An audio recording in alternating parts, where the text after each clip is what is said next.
ಇಂದೇ ಡೌನ್ಲೋಡ್ ಮಾಡಿ ಮತ್ತು ನಿಮ್ಮ ನೆಚ್ಚಿನ ಶೋಗಳನ್ನು ಆನಂದಿಸಿ. ಅಣ್ಣನ ಪ್ರೀತಿಗೆ ಕರೆದಿರೋ ತಂಗಿ ಯಾರಿದ್ದಾರೆ ಹೇಳಿ? ಅಣ್ಣ ತಂಗಿಯ ಸಂಬಂಧ ಅಂಥ ಪಾತ್ರಗಳನ್ನ ಆದಿಲಕ್ಷ್ಮಿ ಪುರಾಣದಲ್ಲಿ ನಾವು ನೋಡ್ತಾ ಇದೀವಿ. ಪಾತ್ರದ ಬಗ್ಗೆ ಏನ್ ಹೇಳಕ್ ಇಷ್ಟಪಡ್ತೀರಿ? ಆದಿಲಕ್ಷ್ಮಿ ಪುರಾಣದಲ್ಲಿ ಸಂಜೀವ ಅನ್ನೋ ಒಂದು ಪಾತ್ರ ಶುರುವಾಗಕ್ಕಿಂತ ಮುಂಚೆನೆ ಬಹಳ ಹತ್ರ ಆಗೋಯ್ತು. ಯಾವಾಗ ಟೀಮು ಈ ರೀತಿಯಾದಂತಹ ಒಂದು ಲುಕ್ ಇರುತ್ತೆ ಅಂತ ಹೇಳಿದಾಗ ಆ ಲುಕ್ಕಲ್ಲೇ ಎಲ್ಲೋ ಒಂದು ಕಡೆ ನನಗೆ ಸಂಜೀವ ಕಾಣಿಸ್ಬಿಟ್ಟ ನನಗೆ. ಅಂಡ್ ಎಲ್ಲರಿಗೂ ಕೂಡ ಇಷ್ಟ ಆಗ್ತಿದೆ ಅಂತ ಭಾವಿಸಿದ್ದೀನಿ. ಸಂಜೀವ ಅನ್ನೋ ಒಂದು ಪಾತ್ರ ನಿಮ್ಗೆ ಇಷ್ಟ ಆಗ್ತಿದ್ಯಾ? Thank you. ಆ್ಯಂಡ್ ಟೀಮ್ ಕೂಡ ಬಹಳ ಚೆನ್ನಾಗಿದೆ ಆ್ಯಂಡ್ ತುಂಬ ಡೆಡಿಕೇಟೆಡ್ ಟೀಮ್ ಅಂತಾನೆ ಹೇಳಕ್ಕೆ ಇಷ್ಟಪಡ್ತೀನಿ. ನಮ್ಮಲ್ಲಿ ಇಲ್ಲ ಅಂತಂದ್ರೂ ಒಂದು 35ರಿಂದ 40 ಜನ ಆರ್ಟಿಸ್ಟ್ಗಳಿದ್ದಾರೆ. ಎಲ್ಲರೂ ಬರೋಕ್ಕಾಗಲಿಲ್ಲ. ಸೊ ಅವ್ರ ಪರವಾಗಿ ನಾವು ಬಂದಿದ್ದೀವಿ. ಆದಿ ಆಗಿರ್ಬೋದು, ಅಮೃತ ಆಗಿರ್ಬೋದು, ಸಂಜೀವು ಮತ್ತೆ ಲಕ್ಷ್ಮಿ. ಆಕ್ಚುಲಿ ಅದನ್ನೇ ಹೇಳಕ್ ಹೊರಟೆ ನನಗೆ. ಇವ್ರು ಹೇಗೆ ಅಣ್ಣ ತಂಗಿನೋ ಅವರಿಬ್ರು ಅದೇ ಥರ ಅಕ್ಕ ತಮ್ಮ. ಅಮೃತ ಅವ್ರೆ, ನೀವು ಹೇಳಿ ನಿಮ್ಮ ಪಾತ್ರದ ಬಗ್ಗೆ ಹೇಳಿ. ನನ್ನ ಪಾತ್ರ ಬಂದು ಇವಾಗ ನಾನು ನಿಜವಾದ ಲೈಫಲ್ಲಿ ಹೇಗಿದ್ದೀನಿ, ತುಂಬ ಸೈಲೆಂಟ್ ಹುಡುಗಿ. ಸೊ ನನ್ನ ಪಾತ್ರ ಕೂಡ ಹಾಗೆ. ಅಂದರೆ she is to dedicated towards our education. PhD ಮಾಡಬೇಕು ಅಂತ ಅಂದ್ಕೊಂಡಿರ್ತಾಳೆ, ಲಂಡನ್ಗೆ ಹೋಗ್ಬೇಕು ಅಂತ ಅಂದ್ಕೊಂಡಿರ್ತಾಳೆ. ಮತ್ತು ತಾತ ಫ್ಯಾಮಿಲಿ ಅಂದ್ರೆ ಅವಳಿಗೆ ತುಂಬ ಇಷ್ಟ. ಅಂದರೆ ಅವ್ರುಗಳು ಬಿಟ್ಟು ಅವಳಿಗೆ ಬೇರೆ ಪ್ರಪಂಚನೇ ಇಲ್ಲ. ಆ ರೀತಿ ಬದುಕ್ತಾ ಇರೋವಂಥ ಹುಡುಗಿಗೆ ಸಡನ್ ಆಗಿ ಮದುವೆ ಮಾಡಿಕೊಟ್ರೆ ಹೇಗಾಗುತ್ತೆ? ಅದೂ ಕೂಡ ಸಿಟಿಲಿ ಬೆಳೆದಿರೋ ಅಂಥ ಹುಡುಗಿಗೆ ಹಳ್ಳಿಗೆ ಮದುವೆ ಮಾಡಿಕೊಟ್ರೆ ಹೇಗಾಗುತ್ತೆ? ಅಲ್ಲಿ ಅವಳ ಜೀವನ ಹೇಗೆ ಮಾಡ್ತಾಳೆ? ಅಲ್ಲಿನ ಪ್ರಪಂಚ ಹೇಗಿರುತ್ತೆ? It's two difficult. ಸೊ ಅಲ್ಲಿ ಅವಳು ಹೊಂಡ ಅಂಟ್ಕೊಂಡು ಹೋಗ್ತಾಳೆ. ಸೊ ಅದ್ರ ಮೇಲಿದೆ ಸ್ಟೋರಿ ಇದು. ಈ ಪುರಾಣ ನೋಡ್ಲೇಬೇಕು ಇವಾಗ ನಾವು. ಈ ಪುರಾಣ ನೋಡ್ಬೇಕು ಅಂದ್ರೆ ಪ್ರತಿ ರಾತ್ರಿ 9 ಗಂಟೆಗೆ ನಿಮ್ಮ ಜೀ ಕನ್ನಡದ ವಾಹಿನಿಯಲ್ಲಿ ಆದಿಲಕ್ಷ್ಮಿ ಪುರಾಣನ ಖಂಡಿತವಾಗ್ಲೂ ನೀವೆಲ್ಲ ನೋಡ್ಲೇಬೇಕು ಅಂತ ಹೇಳ್ತಾ, ಮುಂಬರುವ ದಿನಗಳಲ್ಲಿ ಇದೇ ಹರಿಹರದಲ್ಲಿ ನಿಮ್ದು ಒಂದು ಜಾತ್ರೆ ಮಾಡೇ ಬಿಡೋಣ. ಏನಂತೀರಿ? 100% ಮಾಡೋಣ. 100% ನಾವು ಕೂಡ ಆದಿಲಕ್ಷ್ಮಿ ಪುರಾಣದ ಒಂದು ಜಾತ್ರೆಗೋಸ್ಕರ ಬರೋದಕ್ಕೋಸ್ಕರ ಕಾಯ್ತಿದ್ದೀವಿ. ನಾವು ಬಂದ್ರೆ ವೆಲ್ಕಮ್ ಮಾಡ್ತೀರಲ್ವಾ? ಪಕ್ಕ ಮಾಡ್ತಾರಲ್ಲ ಮರ್ಯಾದ ಜನ. ಹಾಗೆ ಖಂಡಿತವಾಗ್ಲೂ wish you all the best ಅಂತ ಹೇಳಿದ್ರೆ ನಿಮ್ಮನ್ನು ಬೀಳ್ಕೊಡ್ತೀನಿ. Thank you very much. Thank you. ಪ್ರೀತಿಯಿಂದ ವೇದಿಕೆ ಮೇಲೆ ಬರ್ಮಾಡ್ಕೋಣ ರುದ್ರಮ್ಮ ದೇವಿ.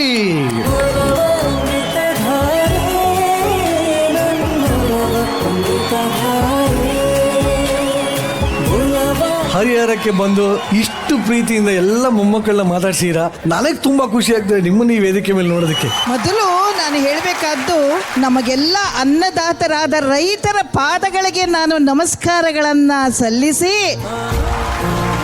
ಹಾಗೆ ನಮ್ಮ ದೇಶದ ರಕ್ಷಣೆ ಮಾಡಿ ನಮಗೆಲ್ಲ ಬದುಕೋದಕ್ಕೆ ಒಂದು ಧೈರ್ಯವನ್ನು ಕೊಟ್ಟು ನಮ್ಮನ್ನೆಲ್ಲ ಕಾಯ್ತಾ ಇರುವಂತಹ ಆ ಸೈನಿಕರ ಪಾದಗಳಿಗೆ ನನ್ನ ನಮಸ್ಕಾರ ಹೇಳಿ, ಹಾಗೆ ಇಲ್ಲಿ ಹರಿಹರದ ಪ್ರತಿಯೊಬ್ಬರು ನಮ್ಮ ಅಭಿಮಾನಿಗಳು, ನಮ್ಮ ಕುಟುಂಬದವರು ಅಂತ ತಿಳ್ಕೊಂಡಿದೀವಿ. ಅವ್ರಿಗೆಲ್ರಿಗೂ ನನ್ನ ನಮಸ್ಕಾರಗಳನ್ನ ಹೇಳ್ತಾ ಇದ್ದೀನಿ. ಅದಕ್ಕೆ ಹೇಳೋದು ಜೈ ಜವಾನ್ ಜೈ ಕಿಸಾನ್.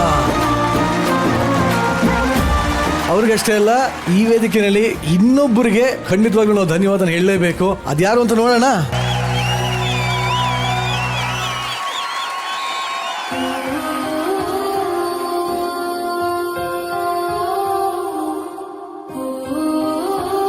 ನಾನು ಬಹಳ ಸರಿ ಹೇಳ್ತಾ ಇರ್ತೀನಿ, ಕೆಲವೊಂದು ವಿಡಿಯೋ ನೋಡಿದ್ರೆ ನಮಗೆ ತುಂಬಾ ಮಾತಾಡ್ತಾ ಇದ್ರು ಮಾತೇ ಬರಲ್ಲ. ಈ ವಿಡಿಯೋ ನೋಡಿದಾಗ ನಮ್ಮೆಲ್ಲರಿಗೂ ಹಾಗೆ ಅನಿಸ್ತಾ ಇದೆ. ಬಲಗೈಯಲ್ಲಿ ಕೊಟ್ಟಿದ್ದು ಎಡಗೈ ಗೊತ್ತಾಗಬಾರ್ದು ಅಂತ ಹೇಳ್ತಾರೆ. ಸೊ ನಿಮ್ಮ ಪ್ರೀತಿಯ ರುದ್ರಮ್ಮ, ನಮ್ಮ ಮಾಲ್ತಿ ಅಮ್ಮ, ಇವರ ದುಡಿಮೆನಲ್ಲಿ ಕಾಲು ಭಾಗ ತಮ್ಗಿಟ್ಕೊಂಡು ಇನ್ನು ಮುಕ್ಕಾಲು ಭಾಗ ಯಾರು ಕಷ್ಟದಲ್ಲಿದ್ದಾರೆ, ಯಾರು ದುಃಖದಲ್ಲಿದ್ದಾರೆ ಅವರೆಲ್ಲರಿಗೂ ನೆರವಾಗಬೇಕು ಅನ್ಕೊಂಡು ಅವರ ಸಂಬಳದಲ್ಲಿ ಮುಕ್ಕಾಲು ಭಾಗ ಬರೀ ಅವ್ರಿಗೋಸ್ಕರನೇ ಎತ್ತಿಟ್ಟಿದ್ದಾರೆ.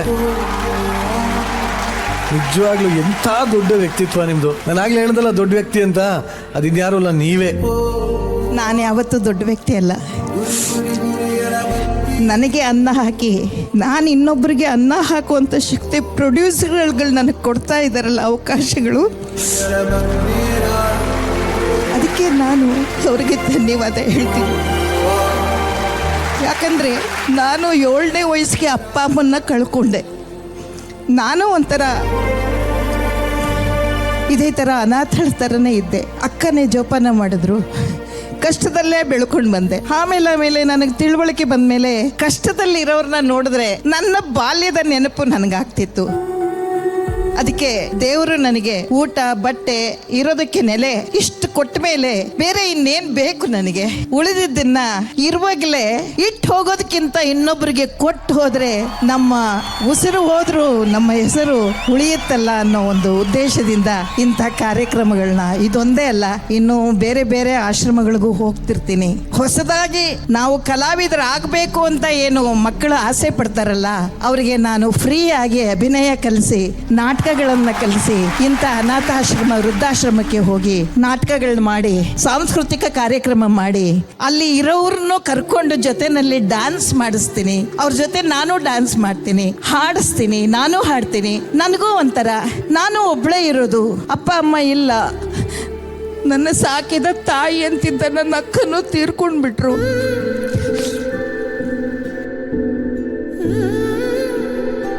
ನಾನು ಅವ್ರ ಜೊತೆನಲ್ಲಿ ಸೇರ್ಕೊಂಡು ಸಂತೋಷದಿಂದ ನಗನಗತ್ತಾ ಕಾಲ ಕಳೀತಾ ಇದ್ದೀನಿ. ಅಲ್ಲ, ನೀವು ಯಾಕೆ ಅನ್ಕೋತೀರಿ ಯಾರು ಇಲ್ಲ ಅಂತ? ನಾನೇ ನಿಮ್ಮ ಮೊಮ್ಮಗ ಇನ್ಮೇಲೆ. ನಮ್ಮ ಪ್ರೀತಿ ಅಜ್ಜಿ ಹೆಂಗಿದಾರಪ್ಪ?